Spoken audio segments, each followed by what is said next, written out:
Hi all, this is Simona Rich, and in this video I will talk about the Book of Giants found in Dead Sea Scrolls and other sources. The fragments of the Book of Giants discovered among the Dead Sea Scrolls give us a better insight into the events recorded in Genesis 6:4 about the time when giants dwelled on earth. In the Book of Enoch and other apocryphal books, we read that when the sons of Jehovah descended to take human women for their wives, they taught them all kinds of things that they themselves knew not in full, and because of these teachings, humanity fell into immorality and destruction. Through the teachings of the fallen ones, the whole world became defiled, and therefore Jehovah had to cause the flood to wipe out the corrupted creation. The Book of Giants, although found only in small fragments in Dead Sea Scrolls, provides a better insight into what took place in those days of corruption, and when coupled with the same story told by different cultures, we fill many gaps and get a good picture of what took place in those early days of the world. In different cultures, the Book of Giants can be found with cultural and religious interpolations. However, the main story remains the same. Here is my reconstruction of the story taken from the texts on giants from various sources, though the majority of the sources that I used are biblical ones. I also provide a list of works used in the reconstruction of the story at the end of the post, with the exception of those sources that I already mentioned in this text. In the Persian fragments of the Book of Giants, it's told that fallen angels who took beautiful human women for themselves began, as the time passed, fighting with each other and killing each other and taking each other's wives. This reminds me of Hindu stories of gods fighting with each other and cheating each other. The Persian story says that they enslaved humanity by demanding different nations to do different services for them, established a rule of terror, and slew righteous people. It's written that at this time, people made their own idols, though it's not clear from the text whether this was the start of idol worship or only its intensification. In the Middle Persian writings, we find that the reason why giants were given a heavy punishment, which is their eventual destruction with fire, was because they disturbed the happiness of those who were righteous. From the fragments of this text, it seems that what suggested is that the fallen ones had great power. They thought that they would possess it eternally, but it was made known to them that they wouldn't have it always because of their sin. According to the Dead Sea Scrolls fragments of the Book of Giants, the angels that descended on earth observed the creations of the earth, humans, animals, and plants. And since they knew some of the secrets of heaven, they applied the teachings to the earthly creations in order to create different species by interbreeding the creatures of the earth. As it said, they took 200 donkeys, 200 asses, 200 rams of the flock, 200 goats, 200 beasts of the field from every animal, from every bird, for interbreeding. From the ancient reliefs, we can conclude that they experimented not only with animals, but they mixed human DNA with that of animals as well, producing all kinds of monsters that they most likely used as slaves, as seen from ancient reliefs like the ones found in Babylon. Those created monsters are shown as chained or serving them food. Probably that's the reason that they created them. This reminds me of some of the science fiction movies of human robots created to be servants of humans, as well as the custom of keeping pets and taking them for a walk on a leash, and I will show you what I mean. So in this Babylonian relief, we see these winged fallen ones with what I would consider to be weapons.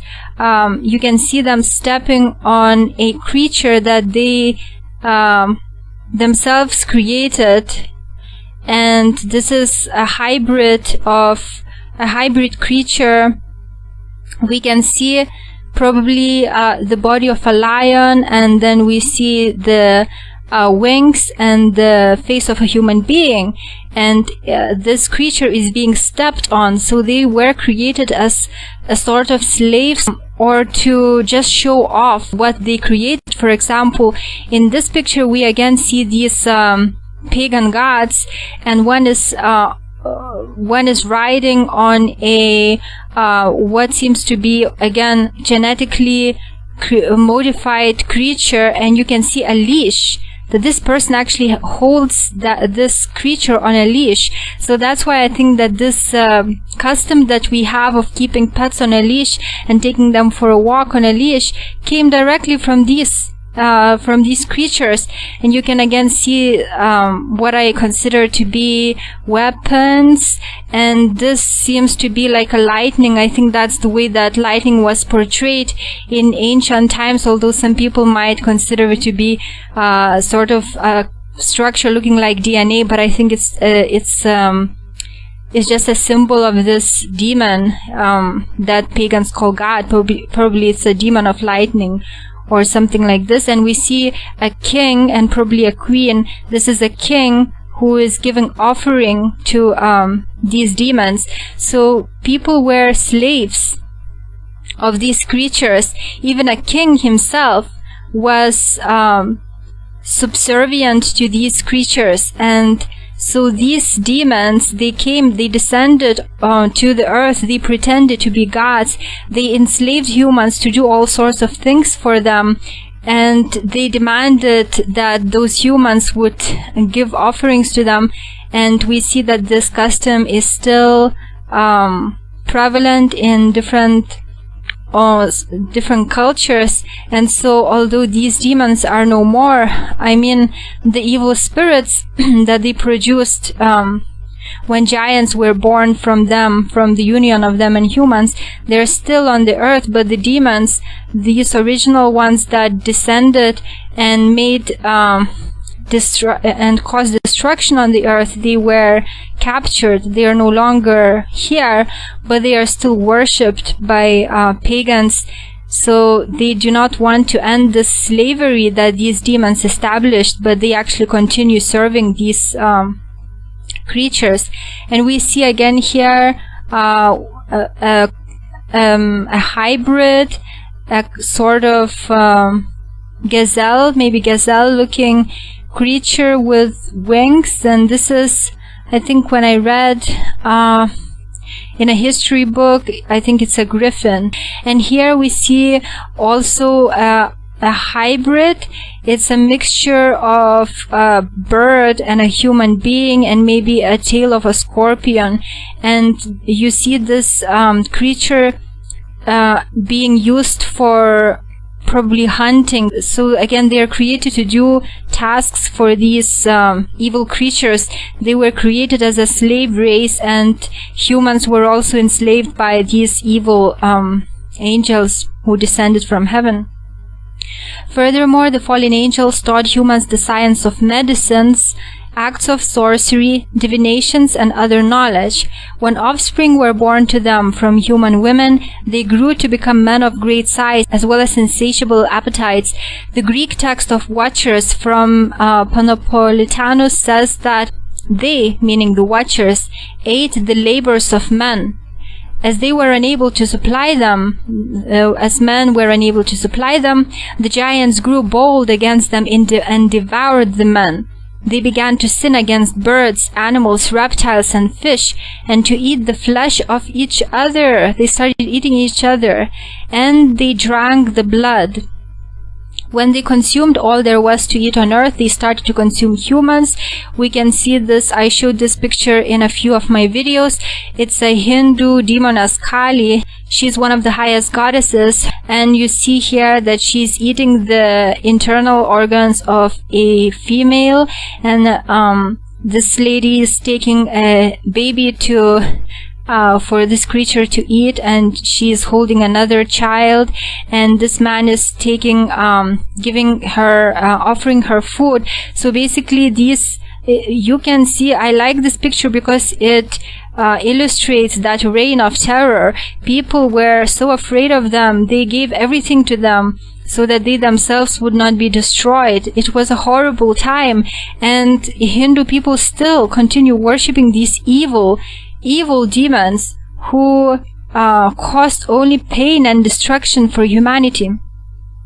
In Genesis Apocryphon, we read that Lamech, the father of Noah, who lived before the flood, and therefore at the time when giants were on earth, was worried about the unusual appearance of his just-born son Noah, and suspected his wife to have committed adultery with one of the sons of heaven, or the Watchers, which are mentioned as two different types of beings in this text. And in other texts, you can actually find three types of beings that descended from heavens. In the fragment of the book of Noah, we read of Noah's unusual appearance. And his body was white as snow and red as the blooming of a rose. And in other texts you read that his body was white as snow and he had a pink mark on, it's not clear, it's either on his forehead or on his hair. So that his body is white as snow and he had some kind of red or pink mark on his forehead or hair, and the hair of his head and his long locks were white as wool, and his eyes beautiful. And you can also read in some texts that his eyes were shining. In the same fragment, we read that Lamech was afraid of his son because of this unusual appearance, and since the son looked like one of the holy ones of heaven and not like a human being, he suspected his wife to have committed adultery with one of the angels. Therefore, from these accounts, we can assume that such interbreeding might have been quite common in those times. Lamech disbelieved his wife's assurances that the child was his, and went to his father so that he would approach his grandfather Enoch to find out the truth, since Enoch was friends with the holy ones of heaven, so they would inform him whether the adultery had really taken place or not. When Methuselah, Lamech's father, found Enoch and inquired of him, Enoch told that Noah was the legitimate son of Lamech. In the Genesis Apocryphon, we also find Enoch saying that Noah was a light, which is an interesting description of Noah, and we also find in Dead Sea Scrolls, I believe, I'm sure it's in Dead Sea Scrolls, we find texts about the sons of light fighting with sons of darkness, so that's an interesting description of Noah. And John Peter Stahelin mentions in rabbinical literature, his work, that in Jewish traditions, demons were considered those who were partly human and partly of angels. Those angels who descended from heavens and sinned got trapped in a human body, although it's not clear whether the sin trapped them in the physical body or the fact that it's also told by rabbis that angels become physical if they stay on earth for 7 days or more. According to the Jewish writings, after the angels had sinned, they wanted to ascend back to heaven and pronounced the sacred name in order to do so. But they found that they were not able to ascend, as they were banished from their first dwelling place, and now the corrupted nature had dominion over them. They were no longer holy enough to enter heaven.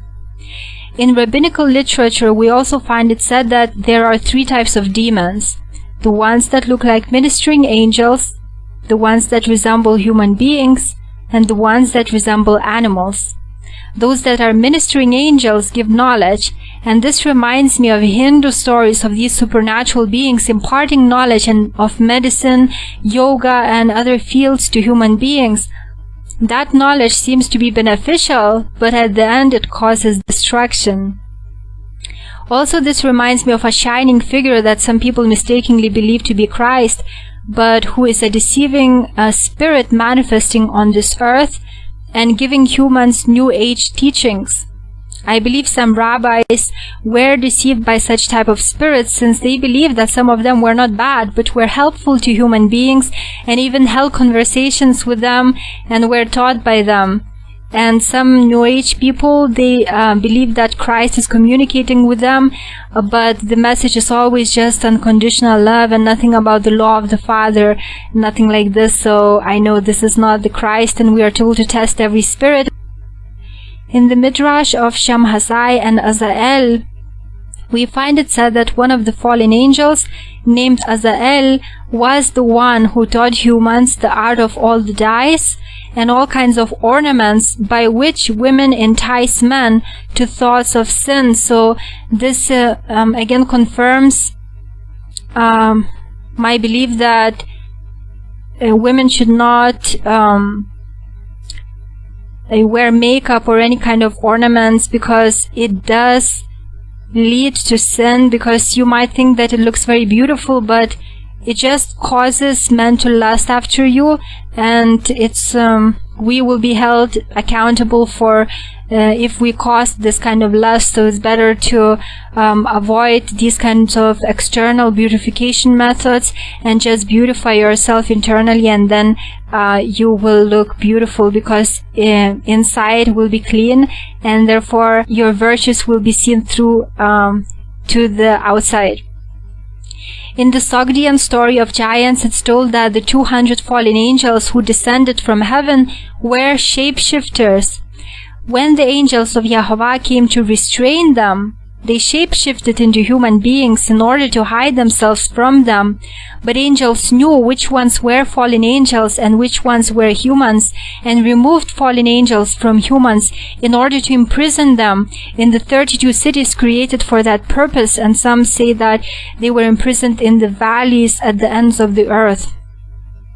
This is similar to what will happen in the last days, when those of the seed of the serpent will be removed by angels from the descendants of Adam and Eve and those who do evil, when two shall be laboring in one field, and one will be taken and the other left. In the Sogdian story, the fallen angels waged a great battle against 4 heavenly angels sent to restrain them, to the extent that the angels were forced to use fire and brimstone to win over them, and as a consequence killed 400,000 righteous humans as well. In many stories about giants that were recorded by Jewish scribes, it's told that when the fallen ones sinned on earth, they started getting all kinds of visions and dreams which they weren't able to interpret, but which worried them because of their content. For example, one saw a stone with many inscriptions upon it, and the angel appeared and cut out all the inscriptions with the knife, with the exception of 4 words.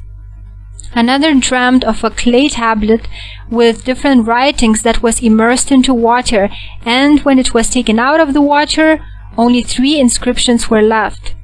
Another dreamt of a tree which was uprooted except for the 3 of its roots. Another giant had a vision of 200 trees in a garden which were watered by gardeners, and they produced large shoots out of their roots.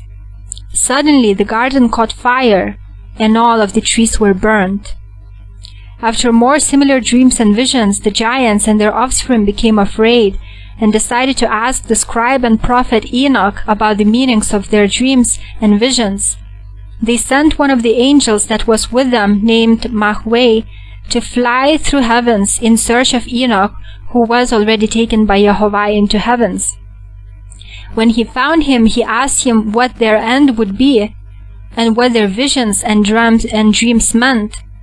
Enoch went to intercede for the fallen ones, and was given the writing with regards to Yehovah's decision about them, and handed the writing over to Mahweh. The message was the one that the fallen angels were afraid to hear, but the end of the message promises a possible salvation, as you can read here, quoting, "In the name of the great and holy God, this message is sent to Shemihaza and all his companions. Let it be known to you that you will not escape judgment for all the things that you have done, and that your wives, their sons, and the wives of their sons, and by your licentiousness on the earth, there has been visited upon you a heavenly judgment. The land is crying out and complaining about you and the deeds of your children, and about the harm that you have done to it. Until the heavenly angel Raphael arrives, behold, the destruction is coming by a great flood, which will destroy all living things, whatever is in the deserts and the seas. The meaning of the dreams, visions for all your evil. But if you now loosen the bonds binding you to evil and pray," so here we see in the last sentence that if they choose to turn away from evil, and interesting, which it's written that to loosen the bonds binding you, that the evil is already binding them. So if they manage to get away from this evil, not to be trapped by it anymore, and then pray, and some translations add, you will be saved, but it's an addition, so I did not include it, but it's very likely that that's what it said, that the text said that if you loosen the bonds of evil and pray, then you might be saved. So it's possible that even these demons, even these fallen angels, have a chance of salvation. And this again, I told that in the dream, I also was shown that Jehovah is willing to forgive. And those people, those angels, even though they did so much evil, but that those angels are so hardened in sin that this sinful nature has such a strong grip on them that they became complete slaves of that nature, and so they can no longer free themselves from it. But we all sin, and I hope that in the end some of them at least would be saved. No, I do not want any creature to perish. The meaning of their dreams and visions was about the coming flood, and that it would wipe out all beings with the exception of Noah and his family. The book of Enoch tells in 1 Enoch 10:9 that the giants were destroyed not by the flood, but prior to it. Jehovah commanded angel Gabriel to cause the giants to do battle with each other until all of them are destroyed. Animal Apocalypse says that the angel gave them the swords to kill each other with, and maybe that's why these creatures are depicted with battle equipment in sculptures, paintings, and reliefs in different cultures. When these giants destroyed each other, their spirits were not able to ascend to heavens because they were created on earth. So they remained earthbound, always thirsty and hungry, and they strived to enter human bodies because they were originally created with physical bodies, and therefore they don't feel at home when outside of the physical bodies. They try to satisfy their lusts through human bodies, but they are never able to fulfill their desires in such a way as they are cursed to ever suffer from such want as a result of the destructions that they caused on earth. So firstly, the offspring of watchers were destroyed through battle, and then the watchers were restrained and imprisoned by Jehovah's angels for 70 generations in the valleys of the earth. And after this, the flood was caused to wipe out all the creatures, as all of them were corrupted through genetic manipulation, with the exception of Noah and maybe his family, though that's not told in Genesis. In the Dead Sea Scrolls Testament of Amram, we find Enoch describing one of the watchers that he saw, and he said that he had the face of a viper. In the second book of Enoch, watchers are described as having feathers.